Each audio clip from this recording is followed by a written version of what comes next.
I'm sad and shocked. Tonight at 6, we look at why a plane may have crashed yesterday, killing 2 people on board, plus an extended interview with the NTSB.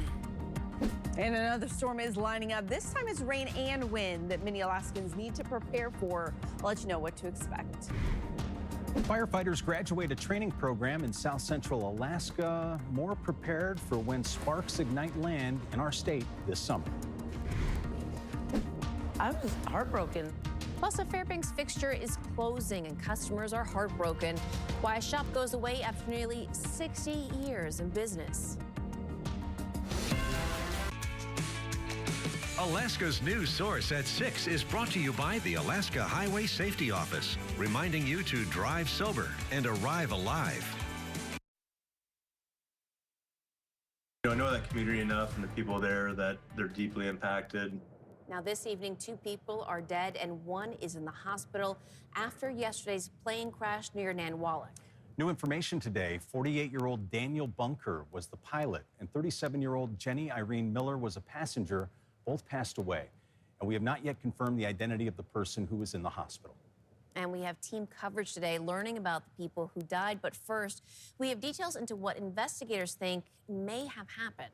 The plane, operated by Smoky Bay Air out of Homer, was on a regularly scheduled flight across Ketchimack Bay to the village of Nanwalek yesterday.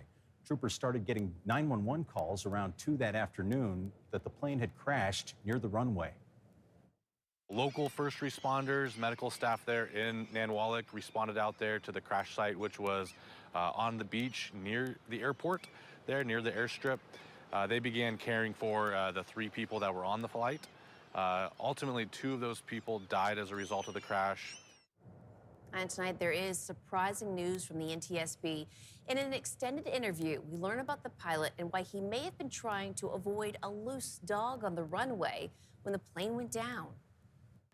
What we understand now is there may have been an animal, namely a dog, that was on the runway. The pilot initiated a go-around. There was also another company airplane behind. He was talking to that airplane at the same time, said he was initiating a go-around. Made a right turn away from the runway, pretty steep climb, and unfortunately there was a loss of control. Typically, more notably, a stall. When he made that steep turn, perhaps to avoid hitting the animal, that's something that can happen.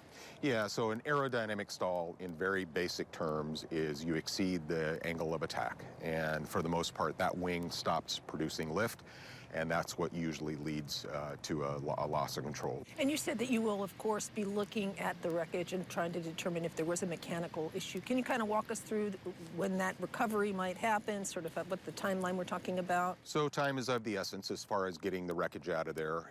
It is very close to the water. Right after the accident, they were able to actually pull it up. Rescuers were actually able to pull that wreckage up a little bit farther away from the water. But nevertheless, it is in the tide zone. So obviously, we're working very closely with the operator, with Smoky Bay Air, and also their insurance company and their recovery folks, coordinating it and trying to get it out of there as quick as possible. We don't want to draw any conclusions at this point. We still are in the very formative stages. We're going to be looking very closely at that airplane. We're in the recovery process right now to get that airplane back to Homer, and then probably eventually back to Anchorage here, where we're going to lay it out just to make sure that there were no mechanical issues that led to this loss of control. And a lot of people struggling today and who will struggle for a while. People who knew the 2 who died are sharing their stories today. What you're looking at is video taken recently from the passenger seat of pilot Daniel Bunker's plane landing there in Nanwalek. It's the same runway he had intended to land yesterday afternoon before that plane ultimately crashed. Well, Quinn White joins us now in studio. Quinn, what's the latest? What do we know? John, Rebecca, the pilot, 48-year-old Daniel Bunker, used to work for Paul Banks Elementary School in Homer. The superintendent of the Kenai Borough School District described him as someone with a big heart, with love for his family and his community. A bright spot, right? A person you'd want to talk to, a person to see how you're doing and you know how you are. So just knowing that he is a guy who had a lot of impact on a lot of people, I also spoke with loved ones of 37-year-old Jenny Irene Miller earlier today. The executive director of Native Movement, a nonprofit that she served on, said Jenny will be remembered for her generosity and humor. She was a Nubiak artist based in Anchorage, traveling to Nanwalek for an Artist in Schools program. Now, we still don't know much about the third passenger who's still in the hospital tonight. We'll provide more information as it becomes available. John, Rebecca. And turning to weather, it's been an active few days with storms lining up. Oh, Chief Meteorologist Melissa Fry tracking the next storm. And Melissa, sounds like we're going to want to keep a rain jacket on hand? Yeah, you'll want it tomorrow. We'll see those showers in and out. Again, nothing too heavy near Anchorage or the valley, but we will see that heavy rain closer to the coast. And then also beginning to see those winds ramping up. They are wrapping around this area of low pressure, and we're seeing those gusty winds here throughout South Central, but all the way down into Southwest as well. Peak gusts of 40 miles per hour out of Adak, 35 at Point Hope. And then as you get closer to Anchorage, you can see wind gusts there to about 30 miles per hour. Now, those winds are going to stay breezy tonight. Everything highlighted here in orange is showing you where wind gusts will be over 25 miles per hour. And I do expect wind gusts even near 40 miles per hour for locations south of Diamond Boulevard, especially as you head up toward the Anchorage Hillside and into Turnagain Arm. But again, even breezy with wind gusts between 30 and 40 miles per hour across much of the Anchorage Bowl. This will only continue through this evening. It does taper off overnight, and we'll see calmer but wetter conditions as we head into Wednesday. Live look right now from Midtown shows that cloud cover. We do still have those wet roads and temperatures holding in the mid-40s. A bit warmer in the valley, but that rain, it is coming down along the Parks Highway. Showers also on the Kenai Peninsula, and chilly tonight in Seward, just 39 degrees there. So overnight tonight, again, we will see the cloud cover staying with us. Temperatures will drop back to the 30s, not especially cold overnight. It's right back into the mid-40s tomorrow. I do expect that rain to pick up midday, showers through the afternoon. You'll see drier conditions north in the interior, mid-50s there, but rain likely in Juneau, and still seeing chances for a few light showers in Bethel as well. And temperatures pretty mild, consistent with what we would expect this time of year, mid-40s to mid-50s across much of the state. I'll have a look at that full 7-day forecast in the first week of May here in a few minutes. Thank you, Melissa. Well, Alaska saw an early wildfire season this year after part of the state had dryness. Now a new group of firefighters is more prepared to help when the call comes this season. These are some of our newest and brightest firefighters that are joining the Alaska workforce. 21 cadets are ready to join the Alaska workforce with a deeper understanding of wildfire combat. Now, today, these cadets graduating from the Alaska Basic Wildfire Firefighter Academy. They spent nearly the last 2 weeks hyper-focusing on fighting fires and building both life and leadership skills. The program's training director hopes the cadets can bring all those resources that they learn to part of the state. I think this was a wonderful opportunity to practice being a leader, working with people that I'm not normally used to being around, different cultures, different mannerisms. It made me realize my own inadequacies when it comes to leadership and where I needed to step it up. Now, the division has 3 more trainings coming up next month, and right now, the Bureau of Land Management says there's a low wildfire risk in the northern half of the state. Meanwhile, BLM says the lower part of the state has already seen some small wildfires. Well, the House received House Bill 57 from Senate lawmakers this week, but that bill, including a $700 base student allocation increase, is back with the Senate, and lawmakers must vote on it again after a technical error within the legislation. That revote by the Senate, though, is slated for tomorrow afternoon, as is the concurrence vote by the House. Ahead of that, however, the Senate majority and minority are speaking about the advancement of the bill and the hopes that it might be the one that sticks. I think it's a good piece of public policy, and it strikes a balance for all the things that we know our schools need now and into the future. We believe that we have struck the most reasonable compromise we're going to find this year to get something through that's going to work. Lawmakers are expected to vote on this again early tomorrow afternoon.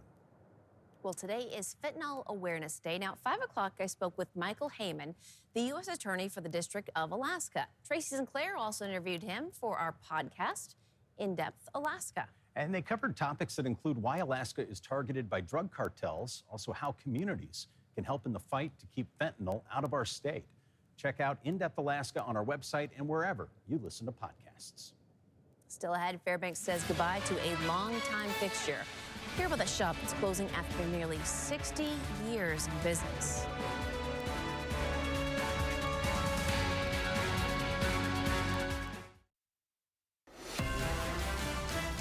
You're watching Alaska's news source. What's a big day today is George Atla Jr. Day, honoring the legacy of the famous sprint musher from Huslia.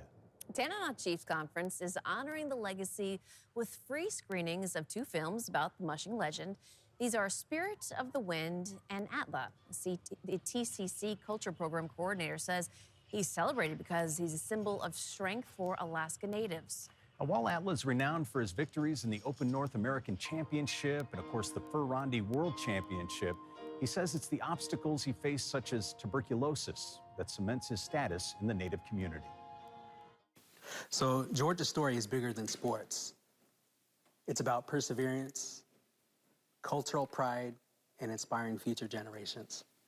He showed that no matter the obstacles, you could achieve greatness while remaining deeply connected to your traditions and community. Both films are being played at the Morris Thompson Cultural Center through May 3rd.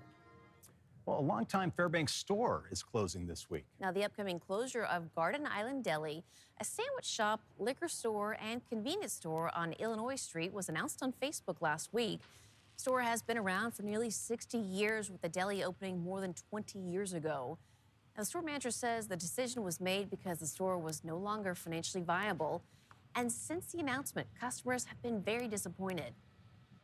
I was heartbroken. I just found out right now, this second, and it just breaks my heart that Fairbanks is losing another historic. I mean, it's been around since I've lived here, and part of downtown has been a big part of my life since I've lived here, you know. Service is good. Sandwiches are always good. Meat's always fresh.